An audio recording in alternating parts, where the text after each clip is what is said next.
First, Sony and a new hacking scandal and how the company is banning customers from accessing their accounts. Just to rewind, when computer games first arrived in the early 80s, they were played on machines like this, the Sinclair Spectrum, and the games came on cassettes. In the 90s, technology moved on with the Sega Mega Drive, and games then came in plastic cartridges. But these disappeared in the mid-90s with the arrival of the PlayStation, the cartridges replaced by CDs. Now, you don't even need a CD. The PlayStation 4 allows you to buy and download games over the internet. You open an account, put in your bank details, and get shopping. But beware, if your account is hacked, don't expect Sony to pick up the tab. What are we going to do? I don't want to die. Again? As far as I can see, we've only got three options. Option 1, we check out YouTube and hope someone shared the answer via the PS4 share button. Option 2, we send Dave a message via the PlayStation app and ask him for help. Hey, Dave. Don't suppose you know how to survive the Viking attack, do you? Sony's latest advert would have you believe its online network is a wonderful place for gamers. A community where you can play alongside friends, share tips, and interact with people from all over the globe. But be wary, because once you're in Sony's virtual world, there's a lot more to worry about than just coming under fire from your opponents. Like becoming a victim of fraud. Just ask Sony customer John Lappin from Essex. I received an email from Sony thanking me for my purchase of Shadow and Mordor on a PlayStation 3, which is a game I wasn't interested in on a console I don't own. So it seemed obvious to me that someone else had used my account details and used the money on there to buy the game for themselves. So, what exactly had happened? Well, John, like many players, had uploaded money to his PlayStation account so he could do things like download games or buy in-game items, say weapons. But someone on the network had managed to access John's account and used it to download a £40 game to their own console. A nice little outcome for that fraudster. John presumed it was an open and shut case, that Sony would recognise it as fraud and refund the money. Little did he realise he was in for a real fight, because Sony refused to reimburse a penny. The company pointed to its terms and conditions, where it states each customer is entirely responsible for everything that happens to their account. In other words, if it gets compromised, that's your problem, not Sony's. At first, I was just confused by it, and I became a little angry. I couldn't quite believe the policies. They just made it clear they weren't going to refund me. It just became laughable in the end. In John's case, he only lost £40, but in fact, there's no limit to the amount you're liable for. Under Sony's terms and conditions, if £1,000 was taken, you wouldn't get a penny back. And fraud of this kind isn't rare. We've heard of 57 others who say Sony refused to compensate them when their accounts were compromised. And there's plenty more online.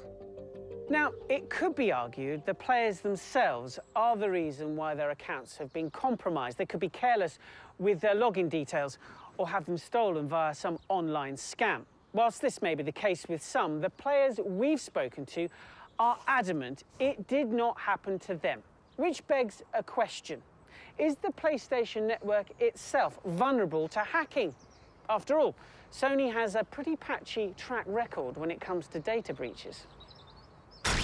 Anyone trying to connect to the PlayStation network over the Easter break might have had a bit of trouble. It's been offline for the past 6 days after an attack by hackers. In 2011, Sony admitted that hackers had stolen data relating to 77 million users, including usernames and passwords. And in 2014, it was hacked again, allegedly by North Korea, with thousands of documents released into the public domain. It seems odd, then, that Sony seemed to be so unsympathetic when hacking appears to some of its customers, albeit on a much smaller scale. And understandably, then, those who have lost money don't just roll over and accept it. They look elsewhere for help. They ask credit card companies or the bank to refund those fraudulent transactions. But when that happens, boy, does Sony not like that. Under the Payment Services Regulations, if your bank or credit card company agrees your details have been used fraudulently, you must be fully refunded, which is exactly what Alex Archer asked his bank to do.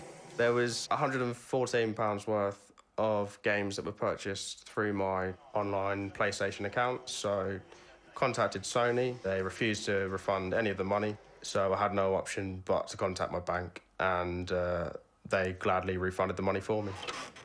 And once the bank had refunded Alex, it took that £114 back from Sony. And how did Sony react to that? Well, not very well. In fact, it blocked Alex's account, banishing him from accessing any of its online services and from all the purchases he'd previously made. Can't play any games now that I downloaded through the PlayStation Store.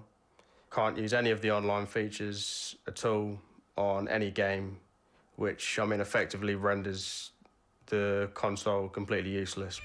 Alex has been told that's how things will stay until he pays Sony back. And we've seen this same kind of behaviour with 21 others, all of whom say they've been banned by Sony until they agree to reimburse the money reclaimed by their bank or credit card company. And remember, we're talking the kind of figures which are small fry for a company which is worth £22 billion. So, a company with a history of being hacked takes no responsibility if their customers' accounts are being compromised and then banishes them if they attempt to stand up for themselves. Sounds like one of those daft storylines from one of their games they sell, just not one you'd ever want to play.